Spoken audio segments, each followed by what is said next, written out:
എൻ്റെ എല്ലാ കൂട്ടുകാർക്കും സ്നേഹം നിറഞ്ഞ വനിതാ ദിനാശംസകൾ അറിയിക്കുന്നു. ജീവൻ്റെ തുടിപ്പുകൾ തുടങ്ങുന്ന കാലം മുതൽക്കേ സ്ത്രീത്വത്തിൻ്റെ നന്മകൾ ചേർത്ത് പിടിക്കുന്നവരാണ് നമ്മളെല്ലാവരും, അല്ലേ? സ്ത്രീ എത്ര കഥാപാത്രങ്ങളായിട്ടാണ് മാറുക? ഒന്ന് ചിന്തിച്ചു നോക്കിയേ. ജീവൻ്റെ പാതിയായി ഒരു പുരുഷൻ്റെ ജീവിതത്തിലേക്ക് കടന്നു ചെന്ന് ഭാര്യയായി, ഒരു നല്ല മരുമകളായി മാറുന്നു. പിന്നീട് അവളുടെ ശരീരവും മനസ്സും ഒരമ്മയാവാനുള്ള ഒരുക്കത്തിലേക്ക് മാറി.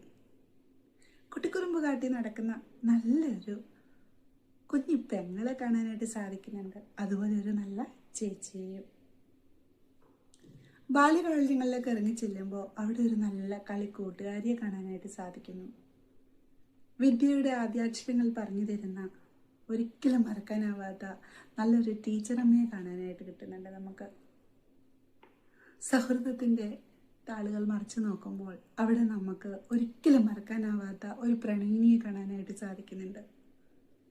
മുത്തശ്ശി കഥകളിലെ സ്നേഹനിധിയായിട്ടുള്ള ഒരു മുത്തശ്ശി അമ്മയായിട്ട് മാറാനായിട്ട് സാധിക്കുന്നുണ്ട്. അപ്പോൾ നമ്മൾ എത്ര കഥാപാത്രങ്ങളായിട്ട് മാറിക്കഴിഞ്ഞു നോക്കിയേ. ഭാര്യ, അമ്മ, പെങ്ങള്, ചേച്ചി, കൂട്ടുകാരി, ടീച്ചറമ്മ, പ്രണയിനി, മുത്തശ്ശി. ഇനിയും കിടക്കുന്നു നമ്മുടെ ലിസ്റ്റുകൾ. ഡോക്ടർ, എൻജിനീയർ, പൈലറ്റ്, അങ്ങനെ വനിതകൾ എവിടെയെല്ലാം മേഖലകളിൽ എത്തിയിട്ടുണ്ട്, അല്ലേ? അപ്പോൾ നമ്മുടെ ഉള്ളിലാണ് നന്മകളും പ്രകാശങ്ങളും ഉണ്ടാവേണ്ടത്. നമ്മുടെ മുഖത്തിൻ്റെ സൗന്ദര്യം പോലെ തന്നെ നമ്മുടെ മനസ്സിൻ്റെ ഉള്ളിലും നമ്മൾ സൗന്ദര്യമുള്ളവരും നന്മയുള്ളവരുമായിരിക്കണം എന്നും.